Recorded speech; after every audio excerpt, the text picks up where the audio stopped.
Uma boa tarde e noite na paz de Jesus. Eu continuo sendo Hamilton. Muito lindo o que Deus está fazendo através desta igreja, desta comunidade de fé que se reúne de casa em casa, semanalmente, e também se reúne aqui dominicalmente. Nós estamos vivendo a série Semeadores, né?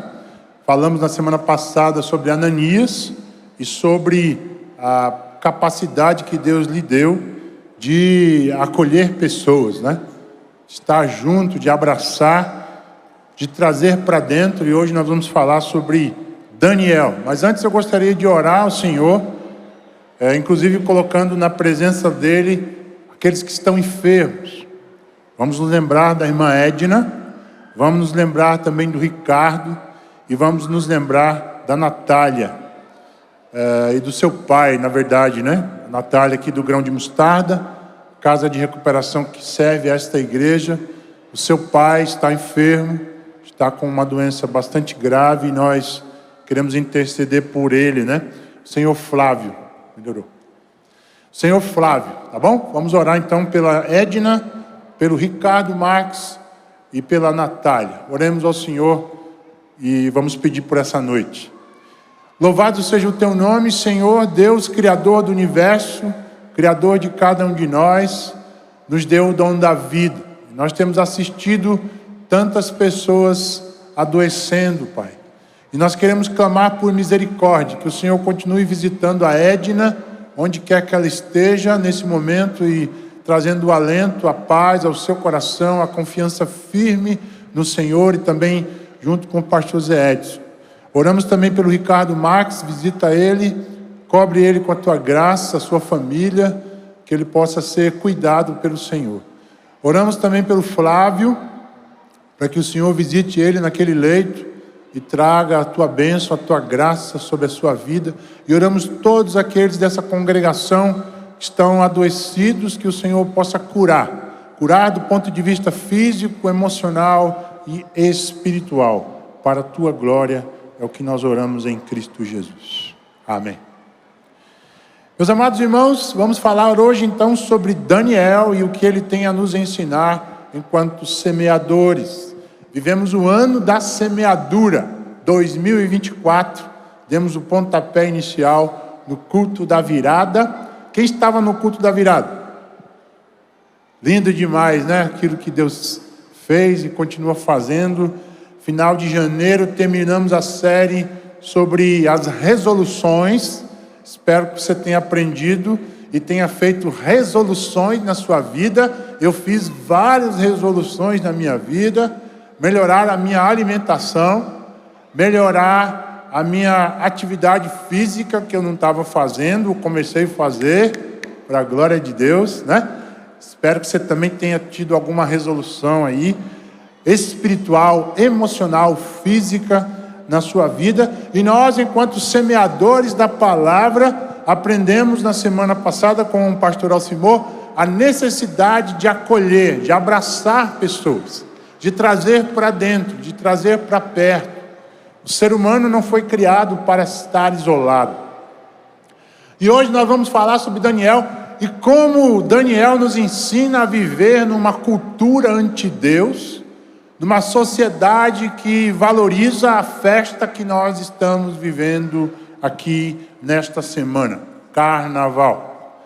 Do latim carnevale, ou seja, a festa da carne. A festa onde as pessoas celebram, que está em Gálatas 5, 18 a 21. A imoralidade sexual, a impureza, a lascívia, as porfias, as invejas. É o tempo de celebrar tudo isso. E aqui eu gostaria de citar duas músicas e vou fazer uma ressalva aqui, que todas as vezes que a gente cita alguém, a gente cita para confirmar um pensamento ou a gente cita para refutar um pensamento.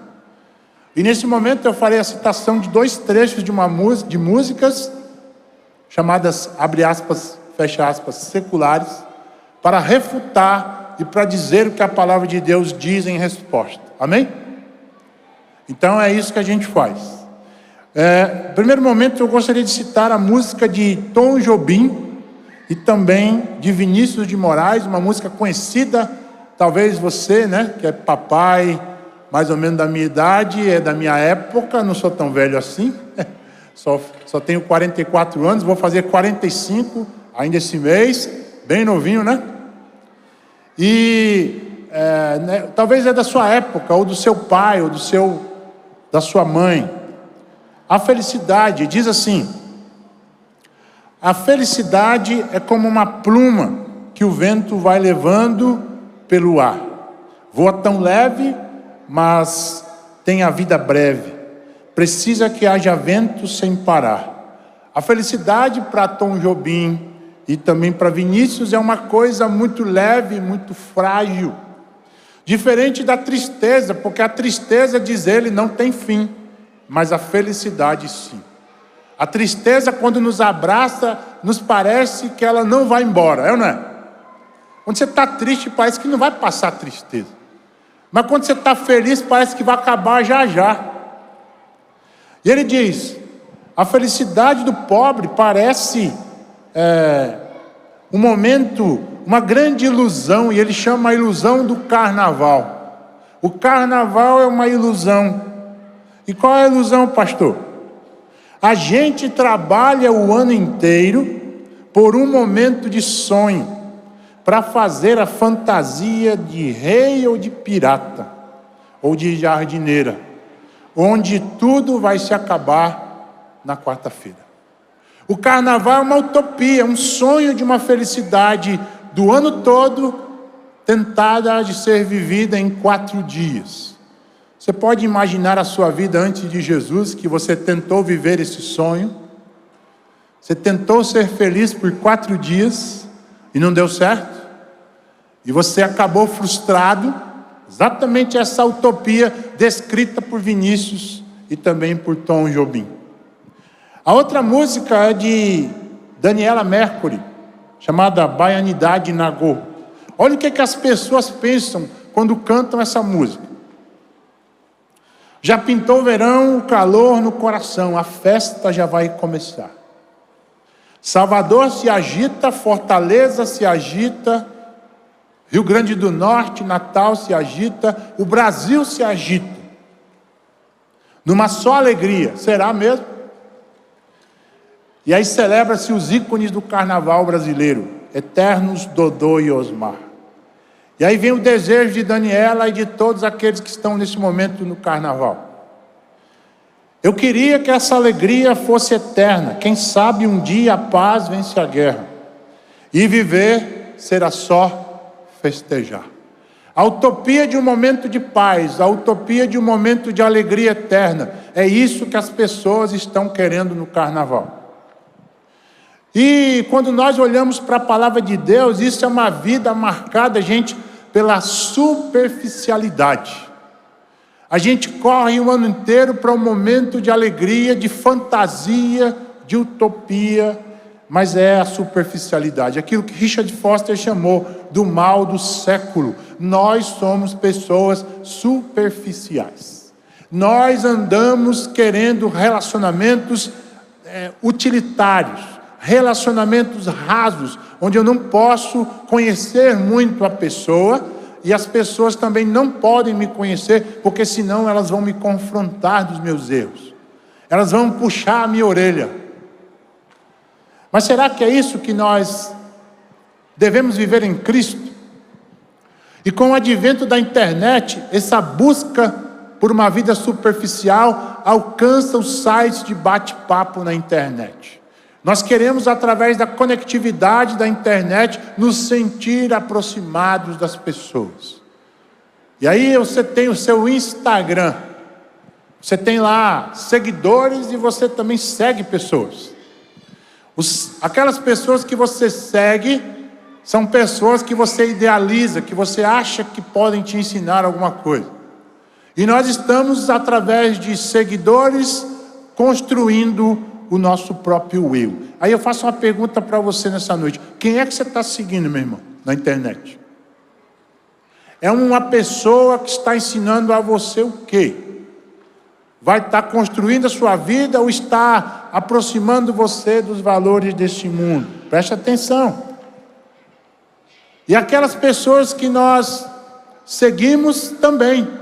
E o que nós nos fazemos também enquanto seguidores.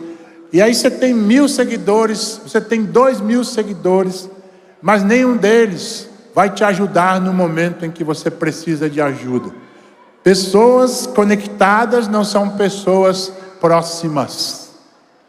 A conectividade da internet nos aproxima virtualmente, mas não nos aproxima emocionalmente.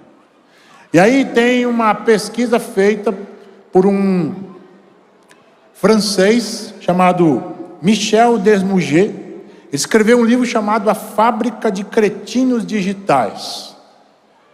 Os perigos das telas para as nossas crianças. E nessa pesquisa ele identifica o mal da sociedade que nós estamos vivendo.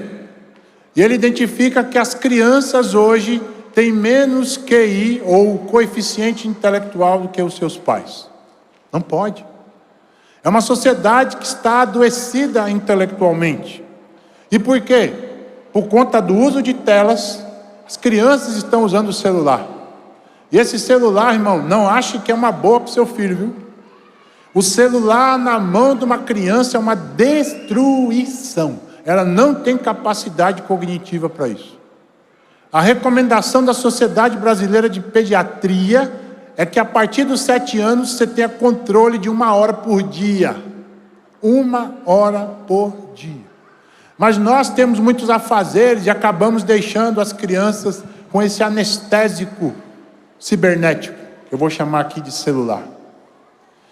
E além disso, Michel Desmouget diz que as famílias estão abandonando as relações interpessoais. E por isso as crianças estão adoecendo. A desvalorização da vida cotidiana também. Desvalorização de atividades comuns, como ouvir música, como andar, como correr, como andar, como estudar, como dormir, como descansar, como brincar das brincadeiras antigas, da minha época, da sua época. As crianças não brincam mais de amarelinha, né? As crianças não brincam mais de pega-pega. As crianças querem um tablet, as crianças querem um celular na mão. Mas isso é uma anestesia cognitiva para suas mentes. E nós estamos em meio a essa cultura da superficialidade, melhor percebida nas redes sociais. E nós acostumamos com o politicamente correto. O politicamente correto é aquilo que não confronta, é aquilo que não traz desconforto. E nós estamos assim, amoldados a uma cultura, de tal forma que o cristianismo nos parece estrangeiro. O cristianismo se tornou alienígena. Nós somos alienígenas sociais. Coisas, por exemplo, como o casamento monogâmico, a fidelidade, a honestidade, o respeito, o trabalho equilibrado, sem comprometer a família, já são coisas caretas. Cara, você é marido de uma só mulher? É mesmo. Você trabalha e não se mata de trabalhar, você tem tempo com a sua família? É mesmo. Eu trabalho 24 horas por dia. Seus amigos de trabalho são assim. O legal e moral nesta sociedade é sair com todos, tomar todas e quebrar a família em nome do sucesso profissional. Será que você está assim hoje como crente em Cristo? Será que você está destruindo na sua casa os valores de Deus? Nesse cenário, como membros da Igreja de Jesus, somos convidados a sermos semeadores que vão levar a semente da palavra de Deus para marcar esse mundo com a transformação que Jesus faz. A sociedade está lendo cada um de nós. Paulo diz que nós somos cartas escritas pelo Espírito de Deus e que a sociedade está lendo, está assistindo, está vendo. O que é que seu vizinho tem a dizer a seu respeito? Você é um confuseiro no condomínio? Vixe, pastor, você pegou na veia agora. Ó. Em reunião de condomínio, você arruma confusão ou você ajuda a resolver o problema? Vixe, é mesmo. Numa briga, você apazigua ou você toca mais fogo no negócio? Domingo passado, nós falamos sobre acolhimento em Ananias. Hoje nós vamos falar sobre Daniel, a vida de um homem que glorificou a Deus em sua geração. Você quer glorificar a Deus na nossa geração? Sim ou não? Vamos aprender com Daniel. O que um homem faz na sua geração para glorificar a Deus? Vamos ler o capítulo 1, verso 1 e 2 e o versículo 8 de Daniel. Vamos ao livro. Você pode abrir sua Bíblia ou acompanhar no telão. Diz o seguinte: no terceiro ano de Jeoaquim, como rei de Judá, o rei Nabucodonosor da Babilônia atacou Jerusalém, e os seus soldados cercaram a cidade. Deus deixou que Nabucodonosor conquistasse a cidade e também que pegasse alguns objetos de valor que estavam no templo. Nabucodonosor levou esses objetos para a Babilônia e mandou colocá-los no templo do seu Deus, na sala do tesouro. Verso 8. Daniel resolveu que não iria ficar impuro por comer a comida e beber o vinho que o rei dava. Por isso foi pedir a Aspenaz que o ajudasse a cumprir o que havia resolvido. Esse texto que nós lemos reflete a sociedade de um homem que vive numa outra cultura.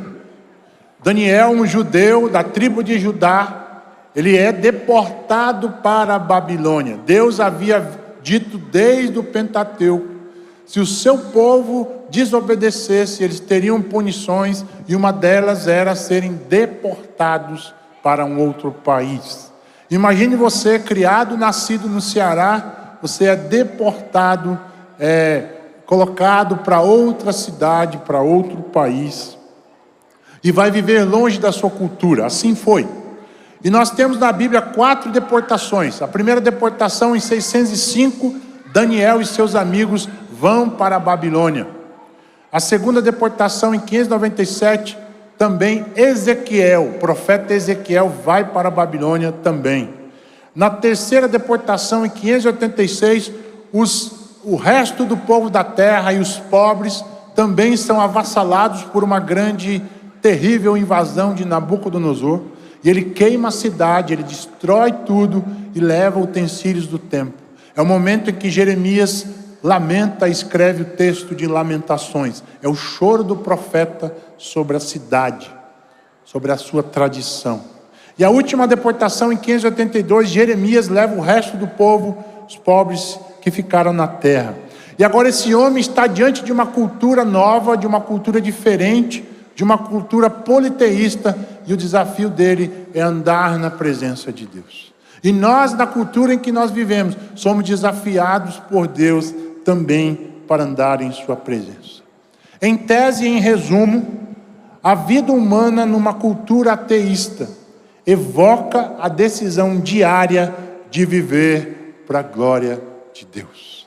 Eu e você somos convidados diariamente a viver para a glória de Deus. Vamos aprender com Daniel. No primeiro momento, vamos falar sobre a vida do cristão numa cultura anti-Deus. O texto que nós lemos, dos versículos 1 a 7, demonstram que Nabucodonosor traz esses 4 jovens para a cidade. Vamos ao texto. Capítulo 1, verso 1. No terceiro ano de Joaquim, como rei de Judá, o rei Nabucodonosor da Babilônia atacou Jerusalém e os seus soldados cercaram a cidade. E veja o verso 2. O que diz aí? Deus deixou que Nabucodonosor conquistasse a cidade. Em alguns momentos da nossa vida vai acontecer como Israel. Deus vai permitir a punição na nossa vida. Ixi, pastor, que Deus mau. Mas Deus é Pai, Deus disciplina. Aqui é a disciplina de Deus para uma criança rebelde. Você tem sido rebelde com Deus? Você acha que pode ser rebelde à sua palavra? Ele está dizendo sim, está dizendo não, e você não quer obedecer. Deus enviou a punição através dos caldeus. Os objetos do templo foram roubados. No verso 3, o rei Nabucodonosor chamou Aspenaz, o chefe dos serviços do palácio, e mandou que escolhesse entre os prisioneiros israelitas alguns jovens da família do rei. e também das famílias nobres.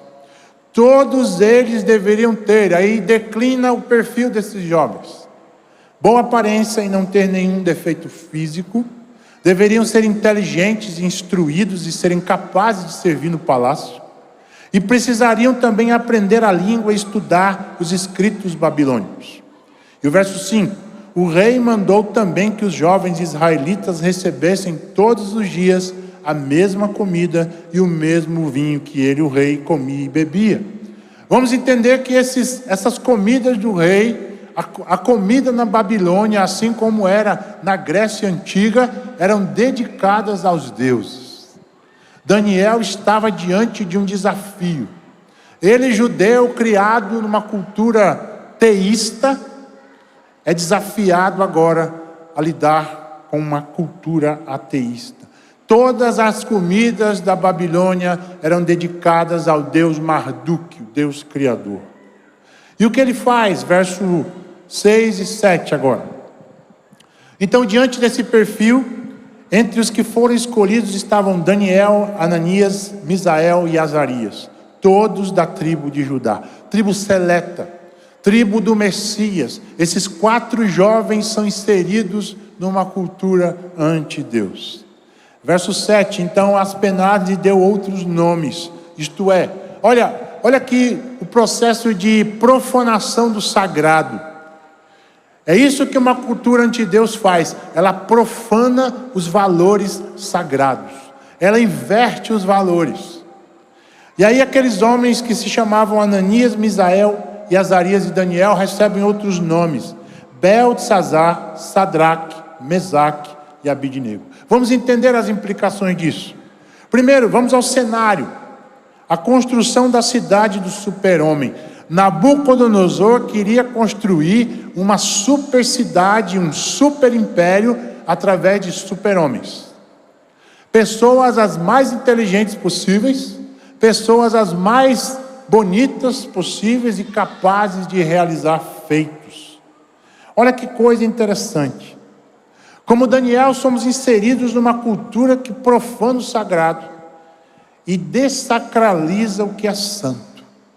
Assim somos nós. O casamento monogâmico está dessacralizado. O falar a verdade está dessacralizado em torno da mentira. A vida pura sexual está dessacralizada no casamento, através do carnaval e todas as políticas e intenções da publicidade de dizer para nós que a vida sexual pode ser vivida de qualquer jeito. Uma sociedade anti-Deus dessacraliza o santo. Além disso, percebemos uma tentativa de formar o super-homem do século 21, a partir de bases líquidas, voláteis e rarefeitas. Tudo é construído sobre o nada. Tudo é construído sobre o nada. O perfil desses homens, então, um perfil físico, deveriam ter boa aparência e não ter nenhum defeito físico. A sociedade do super-homem, ela não valoriza as pessoas que têm problemas. Você tem um defeito físico, uma deficiência física, nesse contexto você é excluído. E assim a sociedade faz. Há políticas de inclusão das pessoas, mas são políticas interesseiras, são políticas não totalitárias. Você inclui do ponto de vista linguístico, mas exclui do ponto de vista territorial, arquitetônico. Esse é o problema da inclusão. É uma inclusão excludente, na medida que é uma exclusão includente. Deveriam, do ponto de vista mental, serem inteligentes e instruídos. Os doutos são mais valorizados. A sociedade também valoriza os doutos, os que têm diploma, os que têm uma honraria, os que têm insígnias. Mas Jesus acolhe aqueles que não são doutos. Jesus traz para dentro aquele que não tem cultura do ponto de vista social. Jesus, a sua igreja, inclui a todos. Eu e você somos incluídos na igreja de Jesus. A igreja de Jesus é a instituição mais inclusiva que existe. porque ela inclui, do ponto de vista social, não temos pobres e ricos. Pobres e ricos convivem normalmente, porque são de Jesus. Deus fez todos nós de forma igual.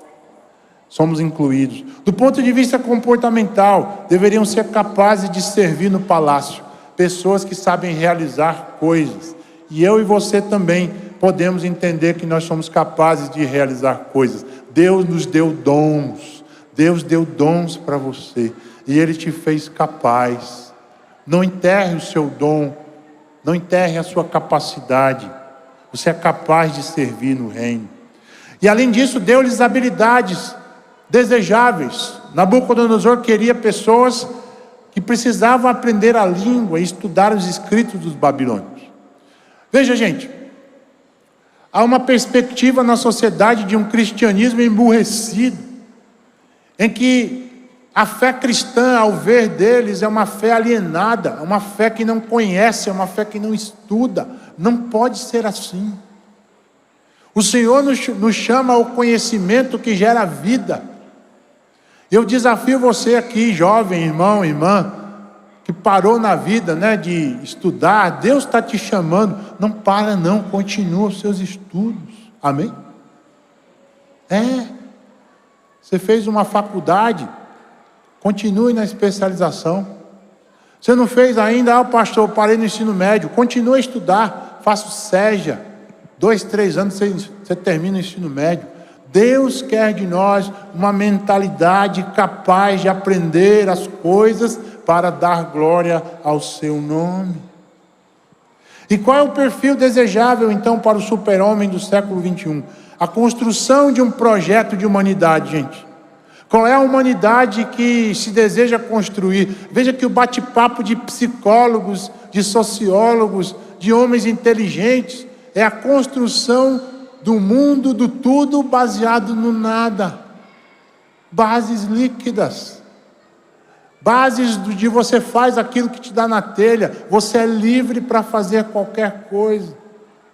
Mas uma liberdade libertina.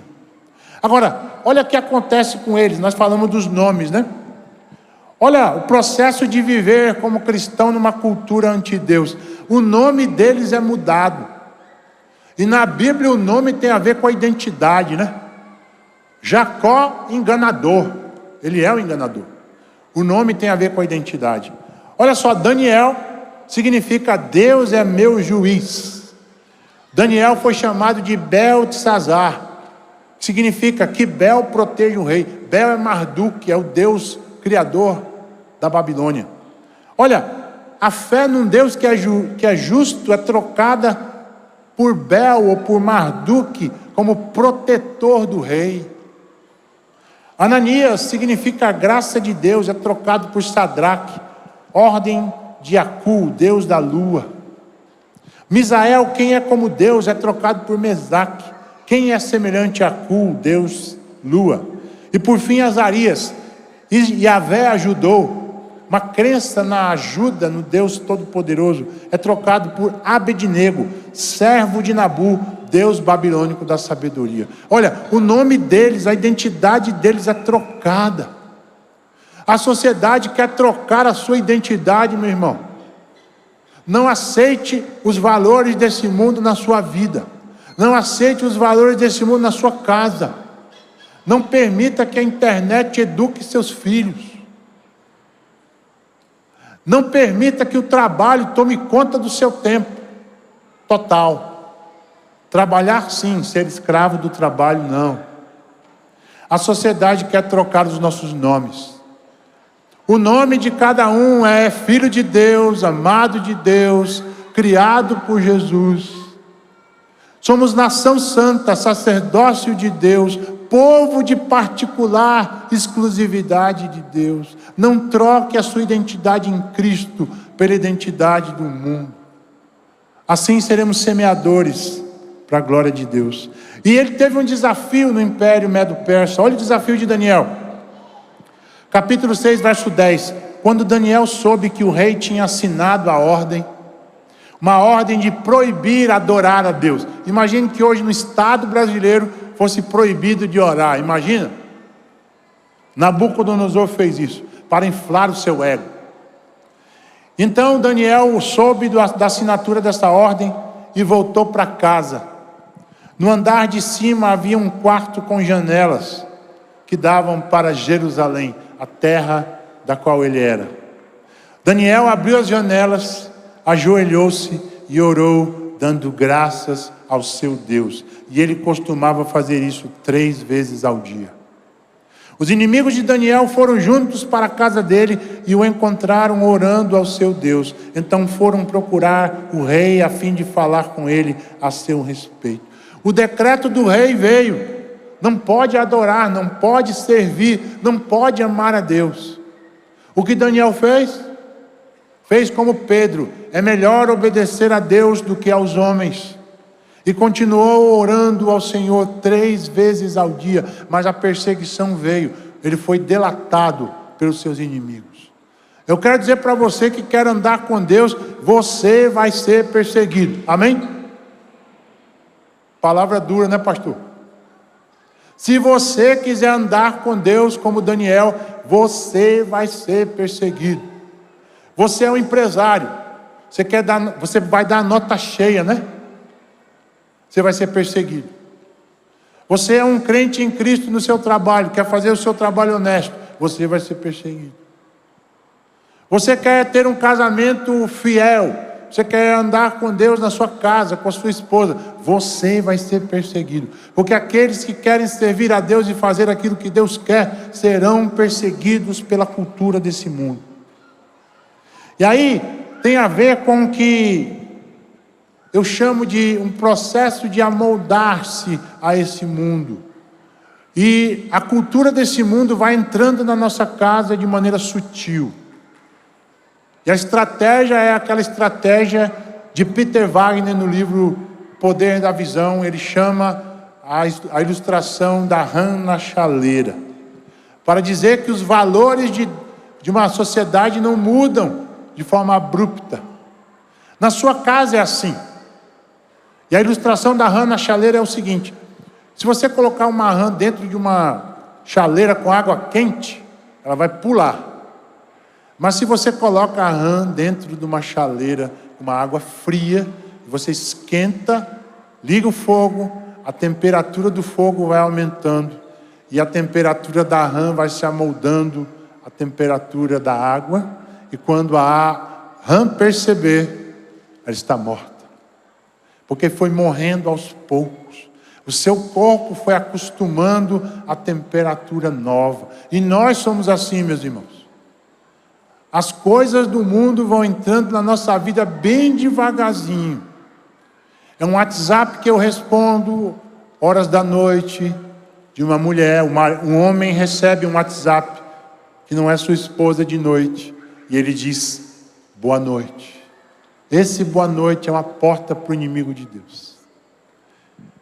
É o celular dado na mão do seu filho, em que o mundo está dentro daquela máquina, está entrando na cabeça do seu filho. E nós estamos deixando isso entrar. De um lado, nos protegemos do mundo. De outro lado, não podemos ser como crentes bolhas. Não podemos viver o evangelho da bolha, aqui entre nós apenas, cercados de um evangeliquez, de um teologuês. Glória a Deus, aleluia. Mas sua casa está quebrada. Seu casamento está quebrado. Você está quebrado. Você precisa abrir o jogo hoje, meu irmão.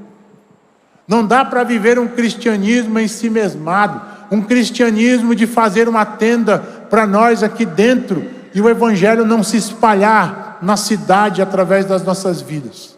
Deus nos chama para sair da bolha de um evangeliquez morto para um evangelho vivo que transborda a nossa casa, que transborda a nossa mesa, de tal forma que as famílias do nosso condomínio, das nossas vizinhanças, possam olhar e dizer: rapaz, essa família é diferente.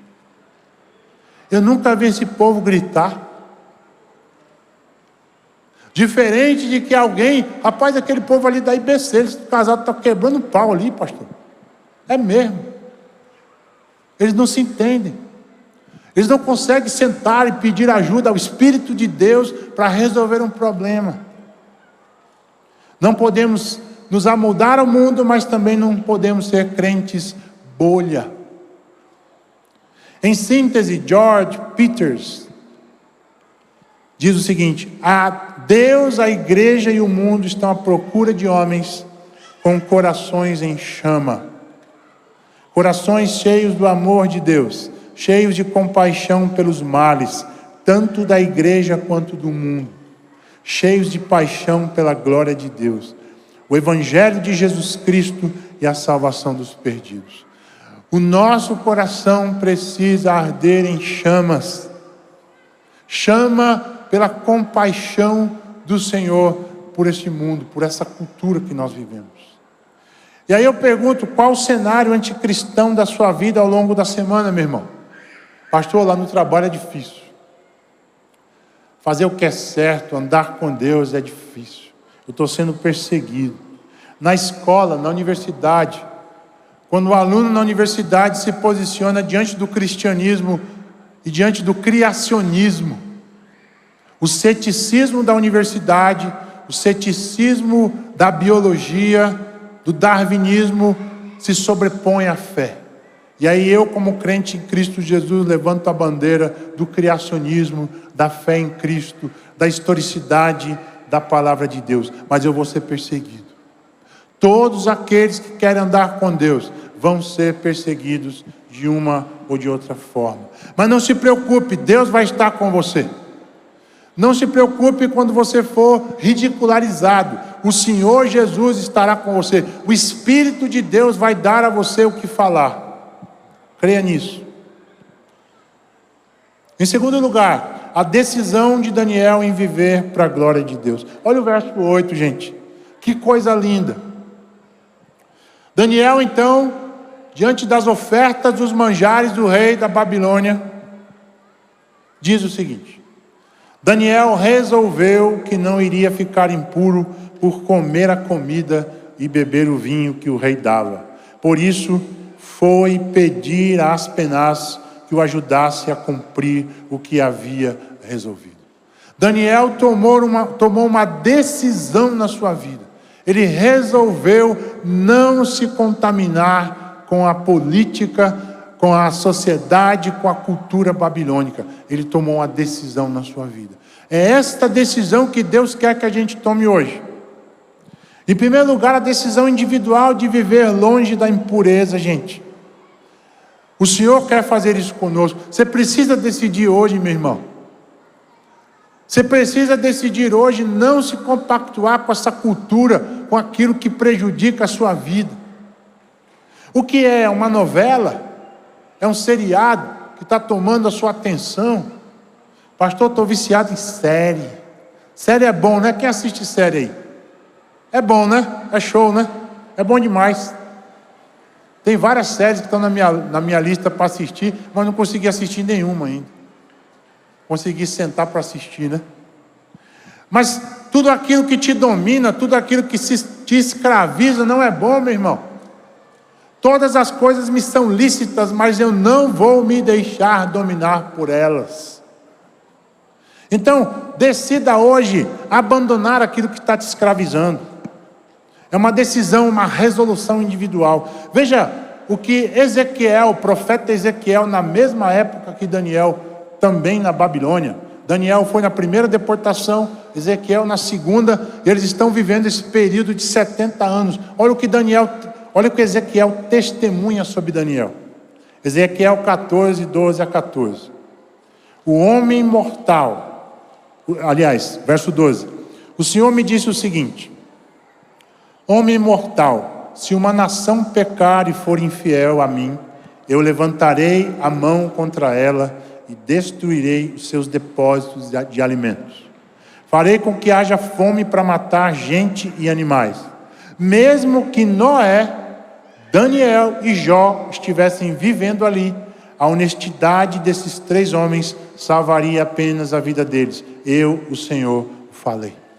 Ezequiel testemunha e coloca Daniel no mesmo patamar de justiça e de honestidade de Jó e de Noé, homens justos, homens íntegros.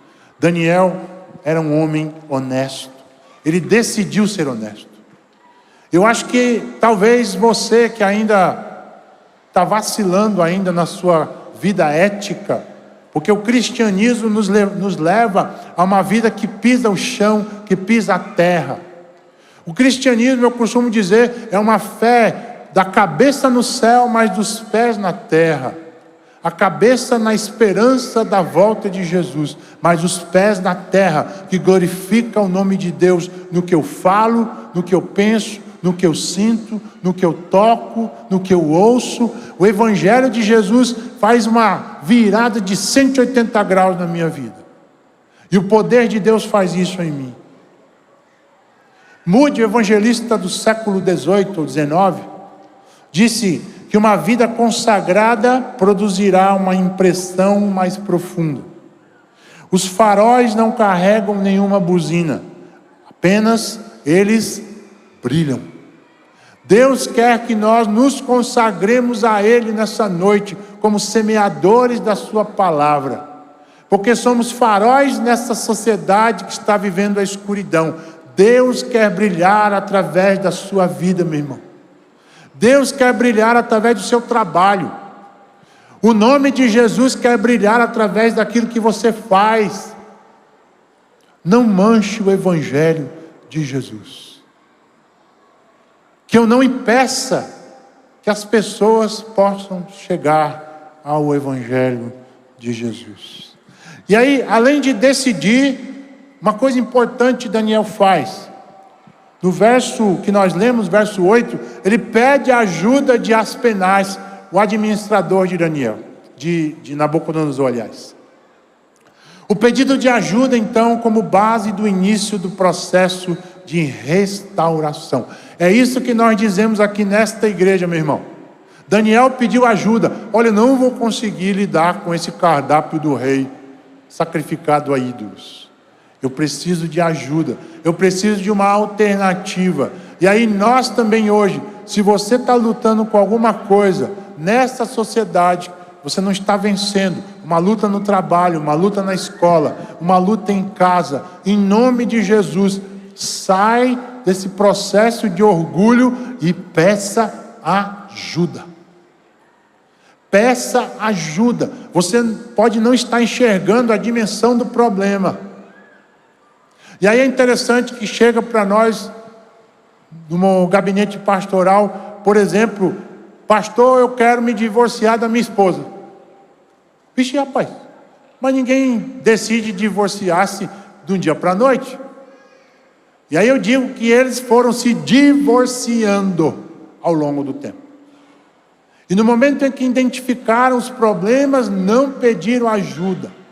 Meu irmão, se você está vivendo uma luta hoje à noite, no seu trabalho, na sua casa, no seu casamento, e está caindo, está ladeira abaixo, não deixe chegar no final do processo. Peça ajuda. Peça ajuda ao seu grupo de relacionamento.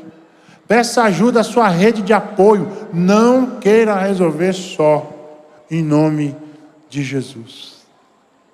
Consagre a sua vida, consagre o seu casamento ao Senhor. Alexandre McLaren diz que a raiz de toda constância, gente, está na consagração a Deus. Nós decidimos andar com Deus e continuamos a decidir andar com Deus na medida que a gente decide se consagrar ao Senhor todo dia. Você precisa consagrar sua mente hoje.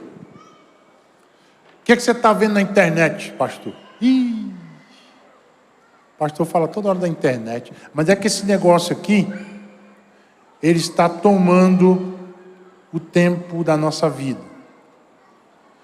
Isso aqui tem sido uma bênção para nós. A gente paga conta, você não pega fila, né? Você fala com pessoas, você pede ajuda, mas isso tem sido a destruição das famílias. Amém, gente? Glória a Deus. Você vai no shopping, as pessoas estão na praça de alimentação, está lá o abençoado, comendo com o celular, olhando pessoas ao redor, pai e mãe, para a gente bater papo. E as pessoas estão no celular batendo papo com nada, com ninguém. Estão cercados de seguidores, mas abandonados e solitários do ponto de vista da comunhão. Em nome de Jesus, faz bom uso disso aqui que Deus te deu. Amém? Se você não tem condições de lidar com redes sociais, corta. Jesus disse: se o meu olho me faz pecar, corta o seu olho. Diz o pastor: Jesus quer que eu fique cego. Não. Aquilo que está te escravizando, corta pela raiz. Se você não sabe lidar com o WhatsApp, tira seu WhatsApp hoje. Se você não sabe lidar com o Telegram, se você não sabe usar o Instagram, em nome de Jesus, para viver uma vida consagrada, seja radical. E ser radical não é ser fanático. Ser radical é ir à raiz do problema. Então, se o problema está me escravizando, eu não vou me deixar dominar. Eu vou diminuir a minha quantidade de horas nas redes sociais. Eu vou me dedicar à palavra. Eu vou me dedicar à oração. Eu vou me dedicar a estar com pessoas. Eu vou bater um papo na casa de fulano. Eu vou chamar fulano para tomar um café na minha casa. E eu vou viver relacionamentos profundos e não relacionamentos superficiais. Glória a Deus. Deus quer que nós nos tornemos profundos nos relacionamentos.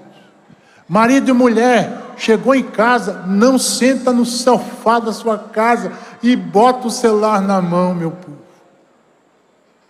Marido e mulher, o marido chegou, a mulher chegou, meu amor, quanto tempo? Dá um abraço nela, dá um abraço nele. E decide, resolve. E busca estar com ele na integralidade. Chama teus filhos para um bate-papo à mesa, um café, um momento juntos. A consagração a Deus é a base de nossa vida, de nossa fé, de nossa devoção. E eu pergunto para nós, que áreas da sua vida precisam de uma decisão radical hoje? Lembra, radical não ser fanático, mas radical de ir à raiz.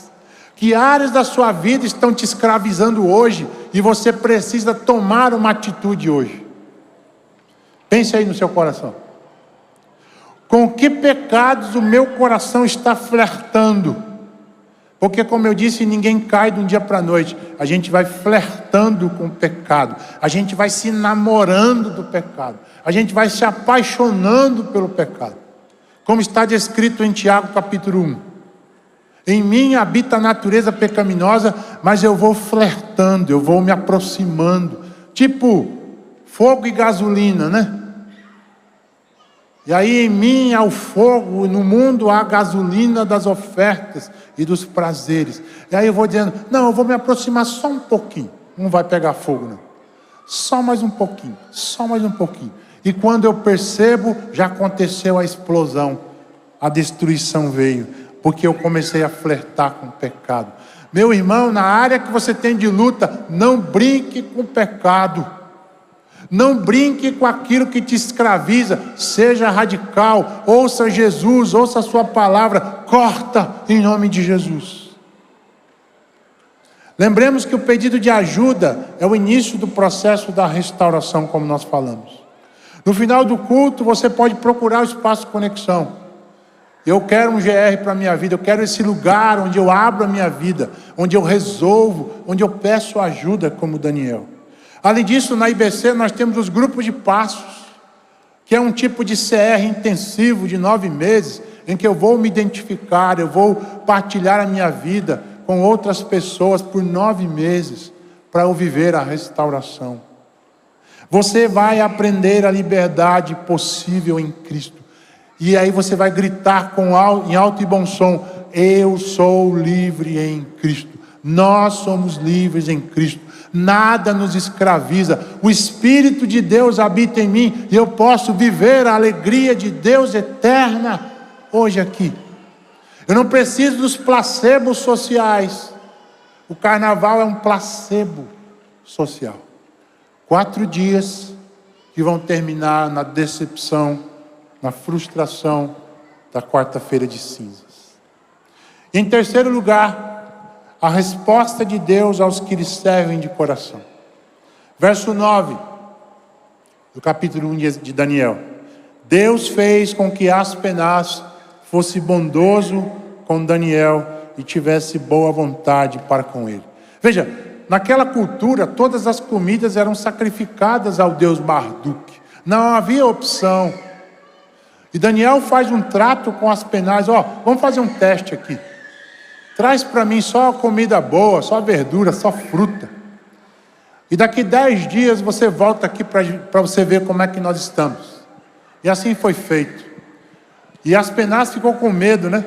Porque poderia morrer. Nabucodonosor podia matá-lo. Mas diz o texto que depois de 10 dias, aqueles jovens, Daniel e seus amigos, estavam mais esbeltos, estavam com mais saúde, estavam com mais disposição do que todos do reino. Porque o que acontece? Acontece que a bondade de Deus é revelada quando nós decidimos servi-lo de coração.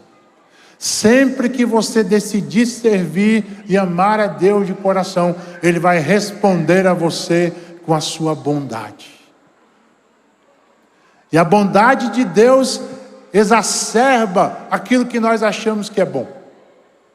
Paulo diz que a sua vontade é boa, perfeita e agradável. E nós experimentamos sua vontade quando nós nos consagramos a Ele. Uma palavra ao jovenzinho que quer se casar. Você que é crente em Cristo Jesus, é jovem, né, está namorando, ou é solteiro, está querendo encontrar o abençoado ou abençoada. Uma dica para você de Deus aqui: não busque sua namorada, seu namorado, fora do arraial de Deus. Amém? Esses jovenzinhos aí estão meio fracos. Pastor, eu vou fazer o seguinte: tem um rapaz lá na minha escola, lá, na universidade, que ele é tão bonzinho, só falta Jesus na vida dele. É mesmo? Faça isso não. Creia que a palavra de Deus te diz que não deve se misturar jugo desigual. Olhe para o arraial de Deus. Deus vai mostrar para você seu namorado, sua namorada. Amém? Jugo desigual não funciona. A palavra de Deus está me dizendo. E aqui a ilustração que eu sempre dou aos jovens é o seguinte: imagine que você tem 2 empresas aéreas para comprar o voo. A empresa A tem 99% de chance de o avião cair. Só que a fila é bem curtinha, certo? 99% de chance do avião cair.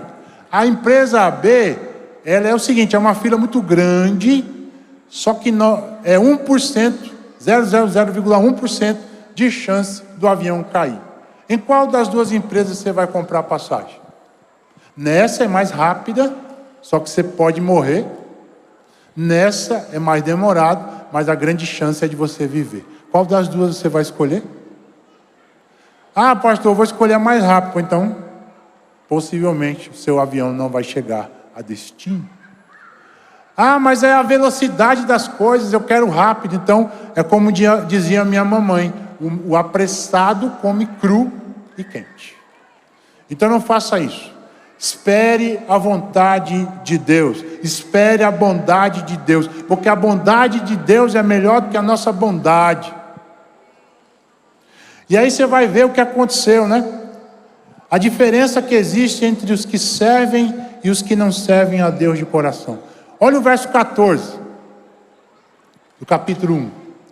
O guarda concordou e durante 10 dias fez a experiência com eles.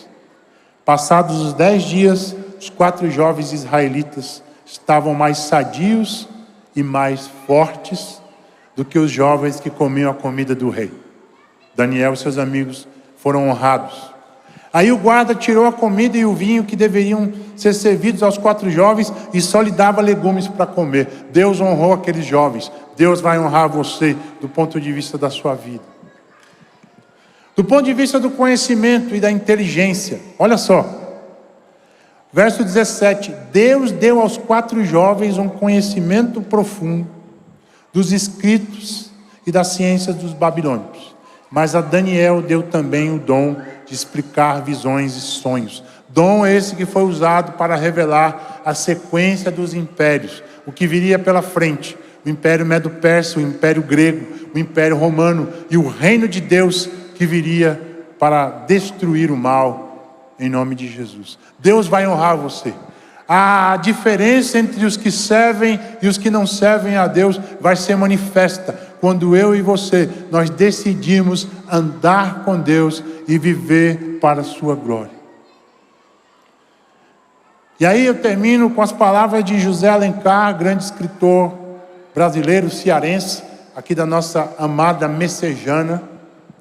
Ele diz: não tenho medo da morte, tenho medo da desonra, porque um homem honrado nunca morre, mas um homem desonrado morre em vida.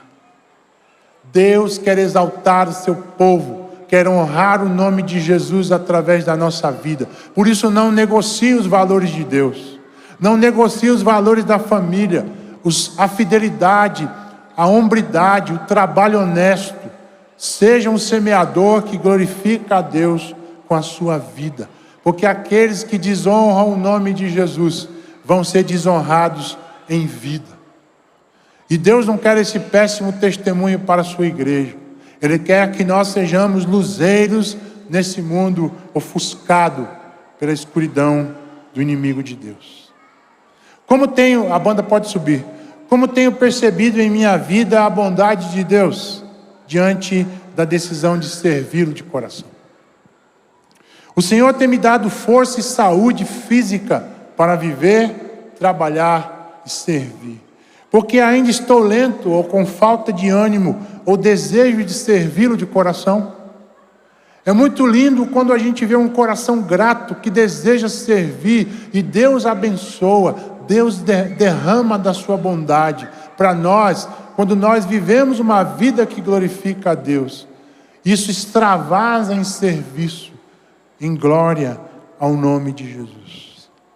O Pai das luzes e o dono de toda a riqueza, de toda a sabedoria, de toda a ciência, nos chama a viver sabiamente para a sua glória. Nós somos expressões da glória de Deus. Assim como Daniel foi usado na Babilônia, naquela sociedade ante Deus, ele nos convoca, Igreja Batista Central de Fortaleza, a partir desta cidade, Fortaleza, arredores, para sermos semeadores da sua palavra, semeadores através da palavra, do testemunho, da vida, da ética, da hombridade. Considerações finais. Falamos hoje sobre Daniel, a vida de um homem que glorificou a Deus em sua geração. Trabalhamos que a vida humana numa cultura ateísta evoca a decisão diária de viver para a glória de Deus. A vida do cristão numa cultura anti-Deus nos desafia a andar e seguir e obedecer a sua palavra. E nos chama a decisão, como Daniel, de viver também para a glória e honra do Senhor. E Deus haverá de responder a sua bondade em nossa vida, ainda aqui nesta terra. Deus vai honrar a vida de cada um de nós, na medida que nós honramos o seu nome e a sua graça vai nos alcançar. O Ministério Última Chance canta: eu quero matar minha carne, fazer tua vontade, ó doce Espírito. E aí o desejo daquela banda: que a minha vida seja a tua vida. Você pode repetir comigo? Que a minha vida seja a tua vida. Que a minha vida seja a tua vida. Que a nossa vida seja a vida de Deus espalhada por essa cidade. Amanhã, segunda-feira, terça, quarta, quinta, sexta, sábado, domingo. Todo o tempo, toda hora. E aí o Augusto Guedes, nessa música que nós cantamos lindamente, vamos cantar daqui a pouco, diz: tua presença em meu ser é demais para o meu viver. Outro bem não possuo senão só a ti. Brota do meu coração uma canção de adoração, pois tem sido auxílio para mim. Por isso canto assim: em ti minha alma espera e anseia só por ti. Quero te bendizer enquanto eu viver, te adorar e nada mais. Te adorar e nada mais. Viver até que tudo em nós seja Deus.